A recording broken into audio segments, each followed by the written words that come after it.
드리겠습니다. 3장 7절부터 10절까지. 자, 여러분이 한 말씀씩 나누어서 읽겠습니다. 7절을 제가 먼저 읽습니다. 이에 그들의 눈이 밝아져 자기들이 벗은 줄을 알고 무화과 나무 잎을 엮어 치마로 삼았더라.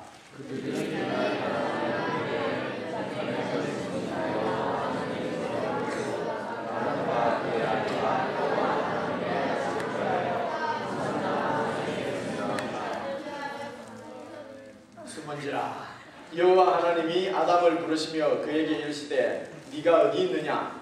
그런데 내가 동산에서 하나님의 소리를 듣고 내가 그 스스로 두려워하여 숨었나이다. 예, 오늘 읽은 본문 말씀 7절에 보니까 그들의 눈이 밝아져. 근데 그들이 누구죠? 아담과 하와를 얘기한 거예요. 이제 그들의 눈이 밝아져서 자기들이 벗은 줄을 알았다 이렇게 했는데 그들 눈이 어떻게 해서 밝아졌다고요? 그것은 그 앞에 이제 1절부터 6절까지의 말씀에 쭉 나옵니다. 1절과 6절 보니까 하나님께서 먹으면 정령 죽으리라고 말씀하시면서 절대로 먹지 말라고 명령하셨던 선악을 알게 하는 나무의 실과 선악과의 열매를 따먹었기 때문에 그렇습니다. 이 선악과의 의미가 무엇인지, 또 왜 하나님께서 선악과를 먹지 말라고 명령하셨는지, 그리고 처음 사람인 아담과 하와가 어떻게 해서 이 선악과를 따먹게 되었는지, 이런 말씀들은 두세 번에 걸쳐서 제가 이미 여러분들에게 말씀을 드렸습니다. 그래서 여러분들이 충분히 잘 이해하신 줄로 믿고, 오늘 말씀에 이제 보니까 이제 사람들의 눈이 밝아져서 자기들이 벗은 줄 알게 되었다 라고 하는 말씀을 생각해 보려고 합니다. 자기들이 벗은 줄 알게 되었다. 그러니까 이전에는 벗고 있었지만은 벗은 줄 의식하지 못했다는 뜻 아니겠습니까? 이게 도대체 무슨 말일까? 선악과를 따먹었다고 하는 것은, 선악과를 먹었다고 하는 것의 그 문제는 하나님의 말씀을 거역한 것입니다. 하나님 말씀을 듣지 않은 것입니다. 그 말씀은 창조주 하나님의 권위에 대해서 도전하고 이 인간들이 창조주 하나님의 권위를 대적했다는 것입니다.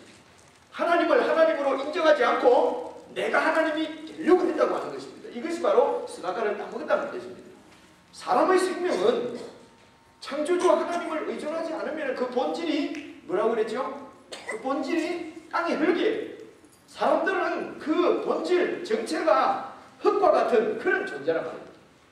아무런 가치가 없고 아무런 그런 그런 정말 티끌 같은 그런 본질이지만은, 그런 존재이지만은, 흙임에도 불구하고 창조주 하나님을 경외하고 그 하나님의 사랑의 계명을 받들어서 순종하고 그분과 함께 살고 그분의 뜻대로 살고, 그렇게 하면은 하나님의 생명이, 하나님의 그 찬란한 영광이 사람을 두르는 것입니다. 하나님의 영광이 티끌과 같은 그런 흙의 본질을 갖고 있는 가치 없는 인생이지만, 하나님 안에서 살게 되면은, 하나님 말씀을 순종하고 하나님을 경외하고 살게 되면은 하나님의 그 찬란한 영광이 그 사람을 두르는 것입니다. 마치 빛난 영광으로 옷을 입은 것처럼 흙으로 된 사람이 하나님의 생명의 영광을 누린다, 이런 얘기인 것입니다. 그런데 하나님을 인정하지 않고 하나님을 창조주 하나님으로 모시지 않고 하나님의 말씀을 거역함으로 범죄해서 타락하자마자 그 하나님의 찬란한 영광이 떠나버리는 것입니다. 그러면서 알몸이 드러나게 된 것이죠.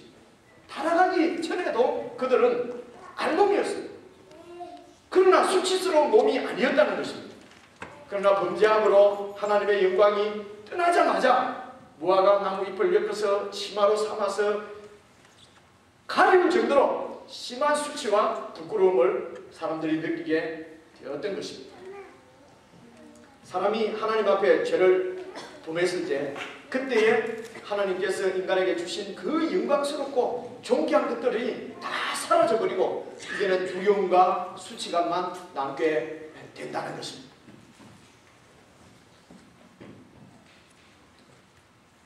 예수님께서 우리를 구원하시러 이 땅에 오셨습니다.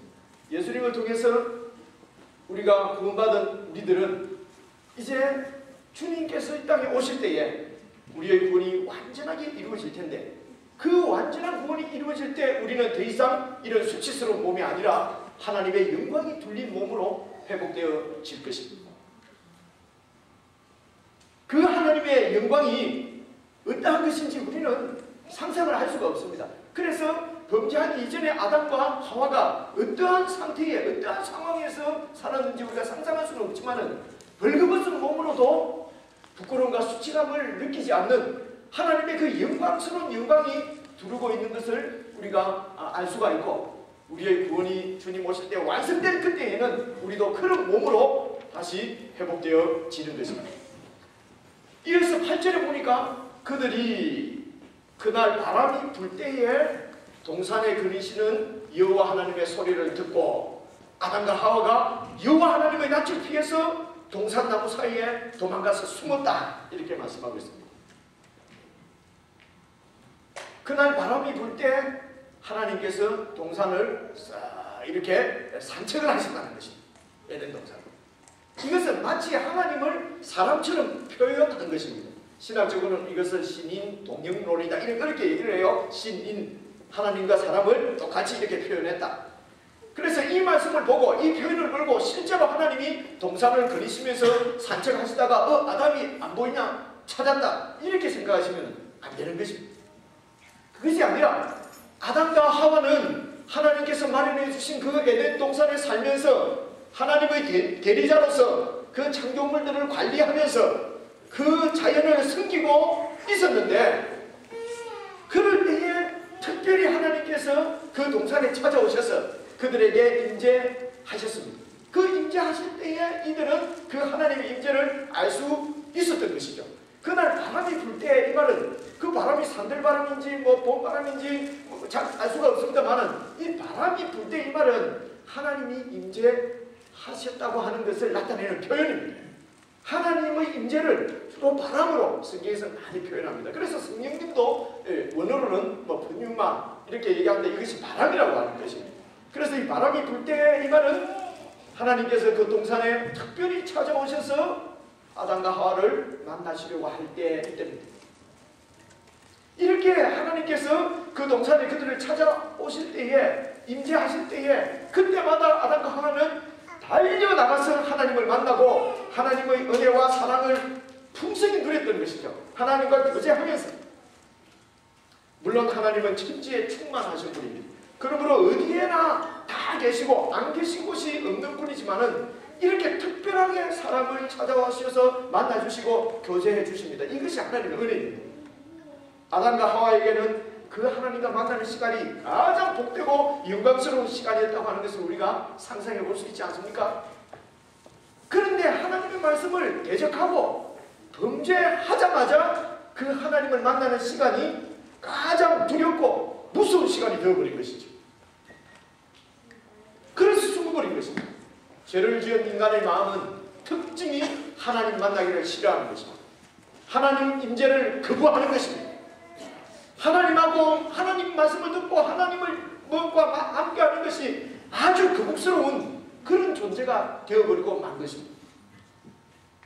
그래서 이것을 신약성경 로마서 1장에서는 여러분 이렇게 죄인인 인간을 표현합니다. 1장 28절 한번 보시겠습니다. 제가 읽어볼게요. 또한 저희가 죄인들이 마음에 뭘 싫어해요? 하나님 두기를 싫어했어요. 마음에 하나님 두기를 싫어해서 하나님께서 그냥 그 상실한 마음, 하나님을 잃어버린 마음 그대로 내어버려 두시니까 어떤 합당치 못한 일을 합니까? 29절 모든 불의, 추악, 탐욕, 악의가 가득한 자요, 시기, 살인, 분쟁, 사기, 악독이 가득한 자요, 뒤에서 수근수근 하는 자요.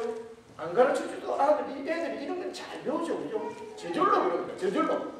비방하는 자요, 하나님의 미워하시는 자요, 능욕하는 자요. 요건 안 가르쳐줘도 얼마나 잘하는지 모르겠어요.